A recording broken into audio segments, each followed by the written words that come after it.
and welcome to a special edition of Future Forward with my co-host Gene DeRose. Welcome, Gene. Hey, Steve. So, this is going to be, I think, an unusual half hour because we're doing something we've never done before in the history of the podcast. We are dedicating an entire show to one company.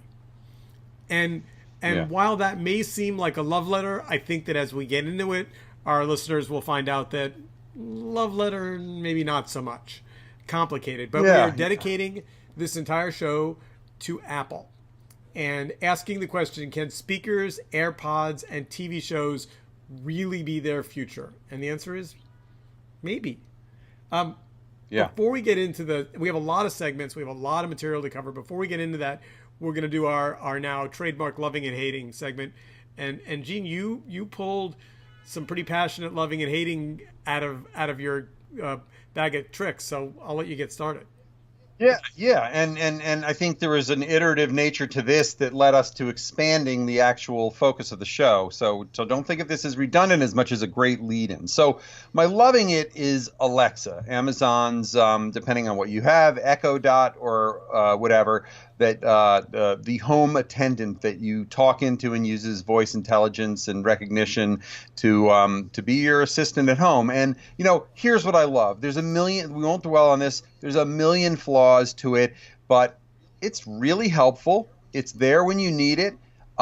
We put it in a place which in our house is between our kitchen and living room, and it's great. And in talking to people, I'll just say not everyone realizes, including me, everything that you can do with it. And I'll ask it how many cups go into a quart, but I'll also say, hey, 5-minute timer, or ask for directions or a phone number. So let's just pause on that. The recognition is modest and decent enough. And because it's the similar topic, let me just reel through the other one because I really want to hear your point of view too on this. And my hating it is Siri, which ironically, it's not the same thing, but it's a lead into everything that we're going to talk about with Apple. And it's, you would think, a linchpin, if anything, they're going to be doing with home attendant, home assistant. And I just feel like whether it's that they launched it prematurely or they just never acquired the right technology, it's so clunky. It never got unclunky. I find myself, every new iOS device, I have to turn it off because it just is not cutting it for me. And so I'm hating that right now, and it's a lead into a lot we'll talk about. But any view on those things? But it gets us right into where I want to go as our first segment, which is Apple's HomePod. So let's just tell me. Let me just, before you do, and I know we got to move on, but you got the new iPhone. So just as a lead-in, is the new iPhone any better with the Siri, whether it's the voice recognition or any of that? Siri and I broke up years ago. Okay, good. So it is the good setting. All right, here we go. I'm Alexa all the way, and there are issues with Alexa, but we'll save that for another show. Absolutely. So I was surprised. Apple's HomePod has gotten a lot of press. And the initial reviews were surprisingly good, like positive. Now, neither of us have gotten one yet, I assume. Nope. I think they come out this week. Yep. But a bunch of the reviewers that have them, kind of begrudgingly said, yeah, it's pretty great. And so maybe that's the second coming of Siri. Yeah, and just, business-wise, they desperately wanted to get this out in November or whatever to hit the holiday season because they knew it was going to be a big one, and these things sold like hotcakes, the Google and the Apple and the Alexa, and so they're still rushed it right out, but missed the window. So I always wonder about that. Like, do you think Tim Cook ever raises his voice?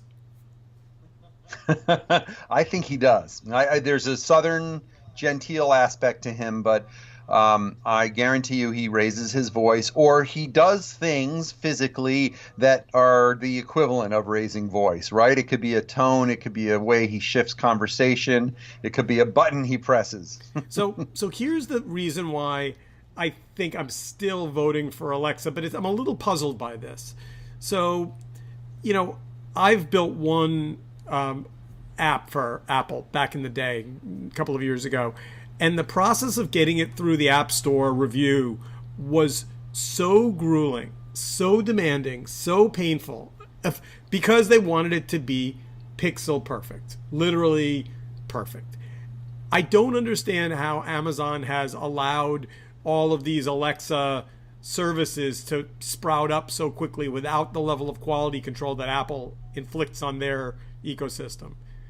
But and to be fair, Alexa isn't really a consumer device. I mean, it is, but it's still early. So the question is, when the Apple HomePod, cruises into your living room, will it be so much better? Well, it depends on where they focus the capabilities, but more importantly, the emphasis, because there's 8 or 10 different things it might be able to de facto focus on, from your TV to your home, network or your Nests or your things like that, to answering questions, to just being an online database, which is largely what Alexa is, even though it connects to Amazon and Amazon Prime. But I will say this, and this is why I believe the HomePod is the most significant, almost life or death over 10 years initiative for Apple. It needs to be meaningfully connected to your iOS capabilities, to what you can and can't do with your iPhone, to getting at it, to getting versions of the apps to function, to turning them on and off, to doing things like this. Because to me, the main thing Apple has to do is maintain the status quo in the future. Owning the iPhone, owning the ecosystem around it, and owning the development of cutting-edge consumer apps that have to come through the iOS ecosystem, and selling waves of expensive devices over and over again to us is they just want that to continue and continue growing. And I believe things like the HomePod or Alexa are a potential disruptor of that over the next 5 years, because the intelligence is coming into the home. So I think this is so important. And if they don't, the Apple Watch, who cares about that at a certain level? It's just like another little tiny thing. But that it was integrated with your iPhone was a notable thing. If they could take some of that and make it a core part of what HomePod is, that would get me on the right road. Does that make sense to you? It does. I'm only going to say one thing. I spent a couple of hours this weekend adding some Alexa-enabled Samsung smart home switches to my living room. I'm pretty geeky, and I'm like pretty electronic, and I don't mind turning off circuit breakers, and it was really hard. This is the issue. So if I can literally unplug Alexa and plug in HomePod, and it lights up everything and works better and connects with all my Z devices and all my various plugs and things then they have a shot. But if they're going to make me change protocols and standards, then they have no shot. And look, this is a Steve Jobs thing, and I don't think it goes away instantly, even if their efficacy goes away on quality. He is a plug and play, open it and it works guy. He's not going to. It's not about that. I have a little thing on my iPhone that when the right app with a video is on, it shows up a little thing. It may be connected to Chromecast, it may not, but it's just an easy button, and suddenly whatever I'm watching on my Netflix is up on my large screen. I should be able to make that happen on a HomePod. I can't really make that happen with it shouldn't require anything special other than making sure that navigational capability is able to be empowered with this new device. And maybe they got to be narrow at what they focus on first. And I think that's a big deal for them. But I just don't know. I have to say I'm skeptical because this is how early you and I are. I was at Home Depot yesterday. And I thought, this will be the treasure trove of connected devices. I'll get to see what everyone's doing. And I said to the guy, where's the smart home area? And he pointed me to the corner of the store over by the men's room. And there were like 6 light bulby things. But it is not taken the consumer world by storm. It's not.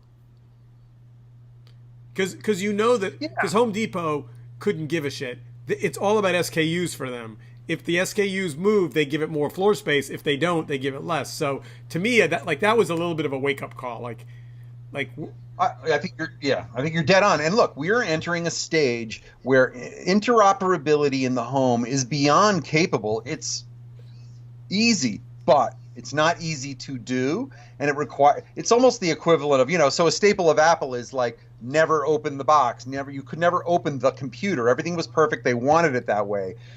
Getting involved with your home and your home network and interoperable devices from different companies, this is new terrain, and whoever can help it get managed more smoothly, can be very successful, and it's going to take some persistence. I actually think Google has blown it by not being as focused on the Chromecast as they could be, because that thing's miraculous. It's a tiny little thing, and it just suddenly it lets you put anything up on your TV. All right, so let's jump over to what I would say is the surprise hit of Apple's Q4, a shocking surprise for me, which is the AirPods. I mean, I started seeing them show up on the subway maybe 2 weeks ago, and now, I have this thing where when I want to do trend spotting, I count. And on my trip to and from downtown, I'm now counting 15 or 20 people wearing AirPods a day. And it's not like there are other wireless headphones that are, maybe they are, and they've got those wires around the back of it. But I thought when I saw them first that they looked a little silly and they looked like someone broke the wires off of them. I didn't really like the form factor. But everyone I know that has them, and I've been polling my friends to check, everyone I know says they are absolutely seamless. They work like a charm. Right, and oddly enough, and this is what happens, I think, in American or Western culture, form factor or design appreciation can flip overnight, and it went from being the ugliest thing in the world to being something that maybe it's not even about looks, is a kind of a status symbol. Because from day one, when these got introduced, even though they didn't have a supply and they were very buggy at first, if you talk to people, they said this is going to be revolutionary because of what it does. And there's some components of this that are really interesting. What I think is interesting about this that finally kicked in is, we know about how forced obsolescence can work. You're forced to buy the next level of thing because the next thing is better and you can't do the old thing. They went one worse or better depending with what their interim solution was. This tiny little thing that connects, that would be the only thing that let your your old things connect, this made it worse to have buds of any type, and that's put a gun to our head and said, you better move to those pods. This is why I love doing this podcast with you, because I would have never thought of that horrible little cable as a forcing factor to sell AirPods, but of course that's exactly what it is. And believe me, I'm lucky that it was sitting here, because it's sitting here. Oh, you know what it's sitting next to? This is the other reason. The tangle. There are times that, think about the amount of time you spend a week tangling or untangling, and these are a big deal. And I'll just say one little thing, because it's good if we can bring something from our professional lives that are insightful here. I was a partner with a brilliant guy a few years ago on a hardware effort 5 years ago. He licensed some U.S.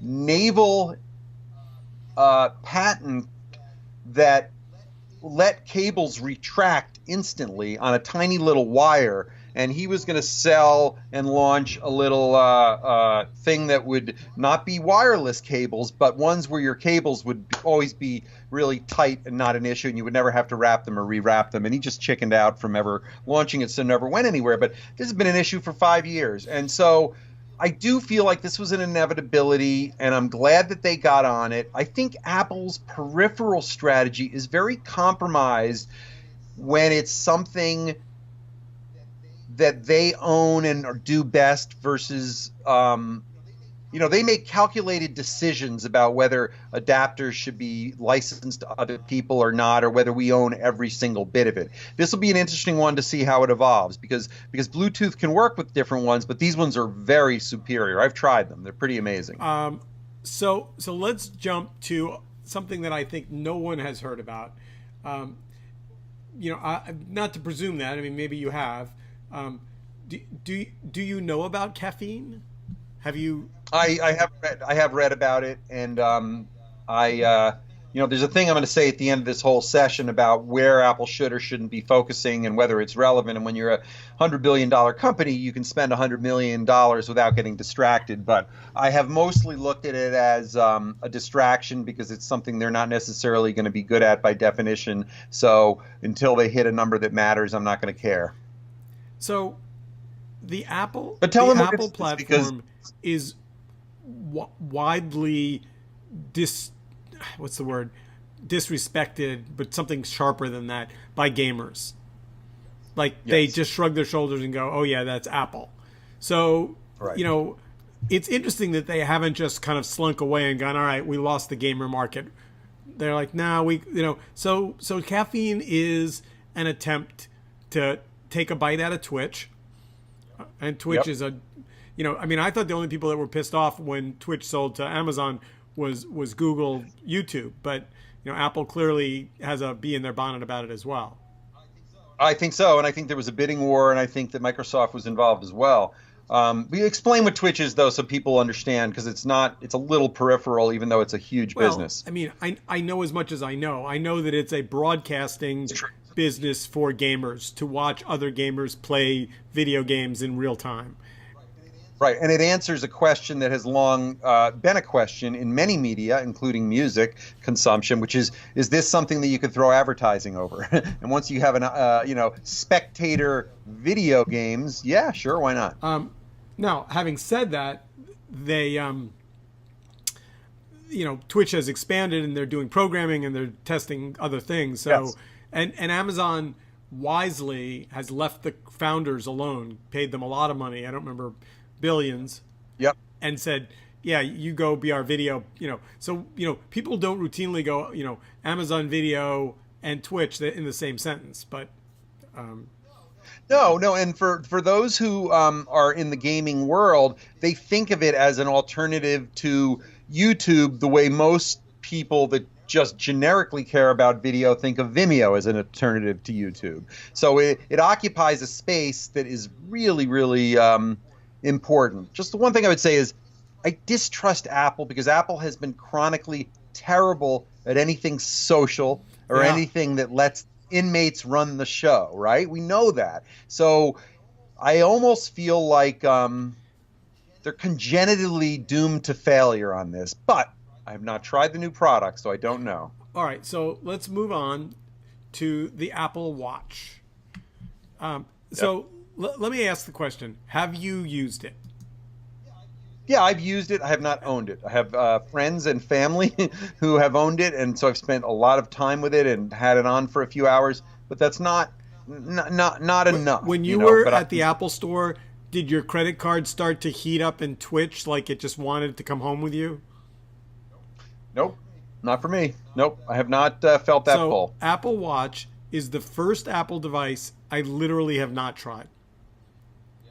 Yeah, it's interesting that we're both in that same boat, and I carry around like sometimes 3 iOS things at the same time. Part of it is I was an early adopter to Google Glass, and I'm still stinging from that bad experience, and the idea that I would have to look at my watch like this, I don't. Yeah, and I think it's kind, and honestly, there was a brief period, I believe I did own a first generation Fitbit or one of the ones that competed with it. And for my brain, it's been more, having it is more related to the path of biometric physical monitoring than it is to having, I don't know if you remember, before there was even such a thing, they made wristbands that let you put those little, whatever the little eye things that just had a tiny screen on them. That was like a fake version initially, and their first few versions weren't much better than that. I'm not sure I'm buying. I don't know. I still don't. There are people that don't want to carry anything around with them. They won't carry an iPhone. It's too bulky. They would never carry an iPad, even a mini.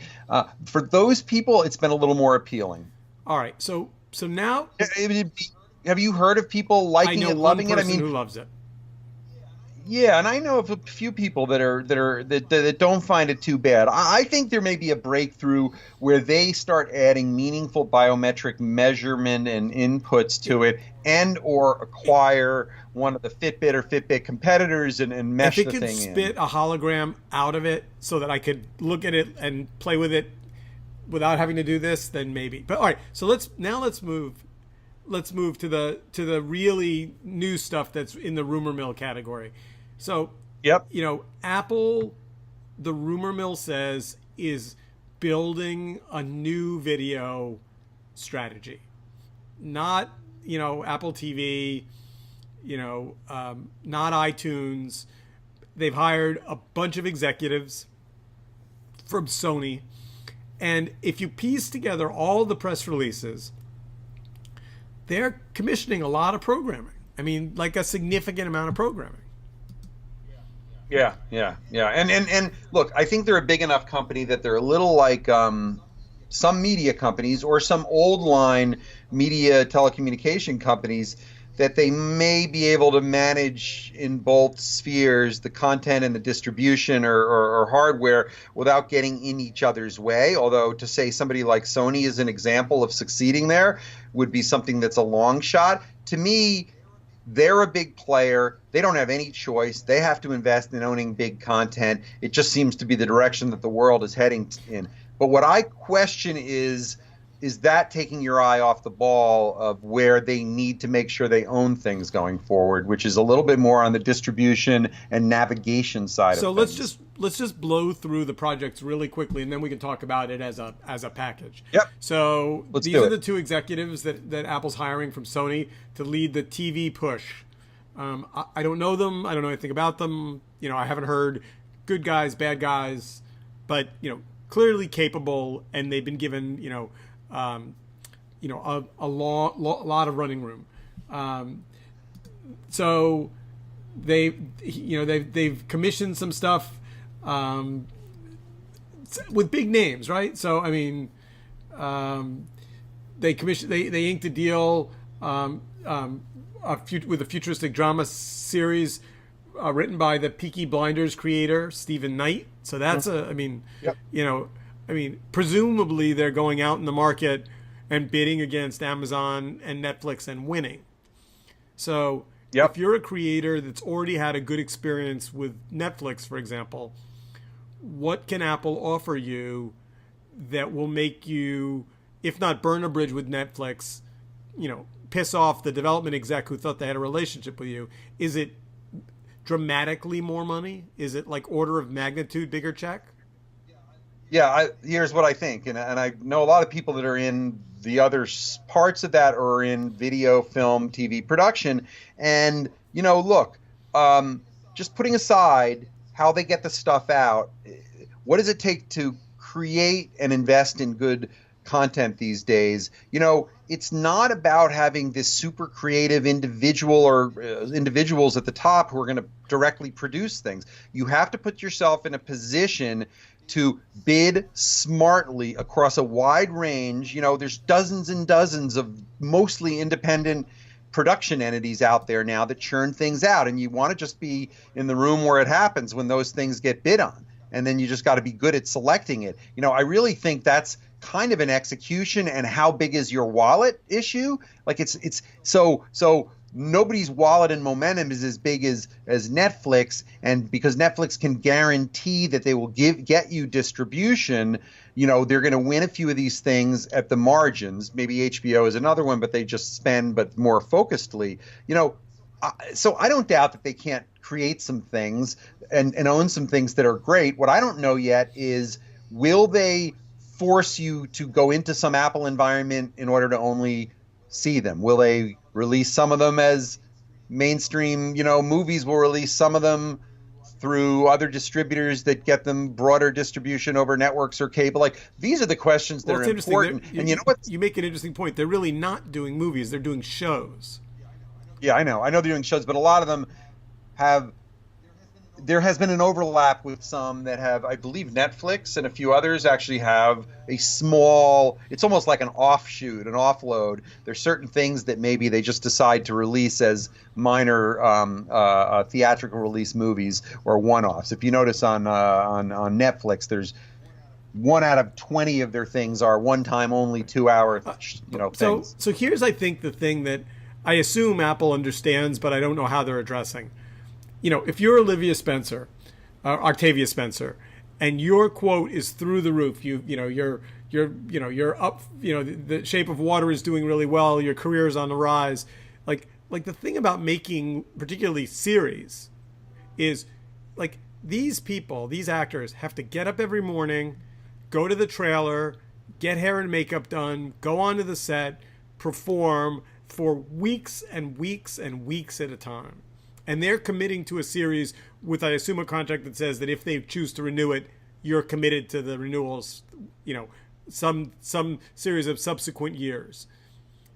That's right. That's right. If you make a mistake as an actor and you attach yourself to something that no one sees or has no buzz, all the money in the world doesn't save your career. I agree with that. And I would also say that in the age since this new golden age of television with large series that are ongoing, it's less the actor, it's less the writer, it's less what we used to call the director, it's the quote-unquote showrunner, that term which almost didn't exist 5 years ago, which is at the center of where these franchises come and where they move along. And if people didn't used to know that film was a collaborative art, this is like running a mini studio over many years. There's just a lot of moving parts to these things that require an expertise and a commitment that's significant. I guess I just find this part of it to be narrowly in the scope of what it takes to create a new, Amazon or Netflix or whomever, and they're all going to invest in it. If you just sit back and look at you and I think we've talked about this, I'm a kind of fear of missing out, not on dopey internet memes, but on big TV shows. So we pay stupid money to make sure we have access to all the various, Hulu, Amazon, Netflix, Amazon Prime, the cable channels, everything else, HBO by itself. We're starting to need an interface that's really in front of all of it. And I do feel like some of this stuff is the hegemony, is the natural turf for Apple or a few others, and sometimes I worry that these guys, it could be that it was never the right time for Apple TV until just now, and at least the metaphor of Apple TV is really maybe something to make sure they don't lose, because that's going to be how you own the home. All right, so we've touched on a lot of Apple product, and there's more shows and more executives and like lots of hiring on the Apple video side, but I want to get to the extra credit question, because it's the one that all my connected friends like to buzz about. And that is, why don't they just buy Netflix? Well, I think that it would make a lot of sense. It feels like there's a no-brainer there for them. I think you would maybe want to step back and say, well, if they were going to do that, who else would be bidding for it? And would it become a crazy, insane, bidding war? And is that part of what are they and others waiting for a chink in Netflix's armor to come? Which is, of course, absurd and circular, because then you'd be saying, like, let's wait so we can buy a fading property for a good price. And I think that there's this other piece, which is Apple is about integrated systems and simplicity, and they have not tended to carry around independent businesses that have kind of nothing to do with each other. They're almost an anti-conglomerate kind of philosophically, and so how does it work? Is it a tracking stock and they completely leave it independent, but then they have favored son on all the things that matter? There were people suggesting a few years ago that they might be going in that direction with things like cars, that they were secretly doing a lot of work on. They might even be building a car, someone was suggesting about 5 years ago. So it feels like it makes sense, but I just don't know. Do you have a sense that something like that is something they should do? Well, they've got these executives, they're buying series. It's a little like going out if you're want to start a grocery chain and buying groceries but not having any shelf space. I mean, I think one of the things that Facebook is learning with Watch is even though they put it on the toolbar and it's visible on your mobile devices, turns out getting people to change behaviors and start using your Apple product as a TV receiver from Apple, not clear that that's going to be an easy pivot. And let's make it clear that as much a genius as he was, almost none of this is turning out, even for Apple products, the way Steve Jobs envisioned it. He always envisioned a very closed system, the iTunes store, where you would buy or rent movies and that everyone was going to be forced through the eye of that needle, and that was the only way they were going to win or succeed. And I would argue they're still doing a lot of winning and succeeding in video. It's just happening because it almost feels indispensable for me personally. I don't know if I'd bother with my iPad if it wasn't for watching, Netflix and HBO and a bunch of other independent apps that deliver me great video. Now, Apple doesn't make a ton of money out of that, but the fact that they're controlling the whole ecosystem is more important than anything, because let's face it, Apple is winning despite historically being one of the most anti-internet and anti-social media technology companies that there has ever been. These are facts.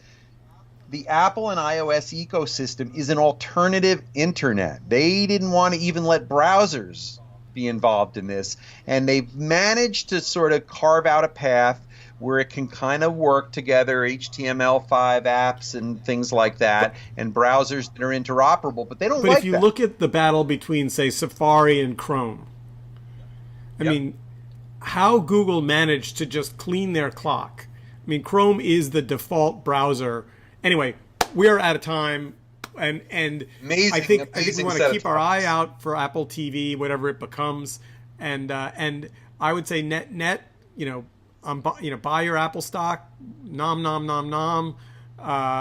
But yeah. My one statement that I'll just say is the watches, television and video, cars, Beats, Apple Music. These are all a distraction for Apple. Agree with everything except Apple TV. I think they need it to work. I know. We are out of time. Yep. Gene, we'll see you next week. Stay future focused. All right. See you soon. All right. Onward.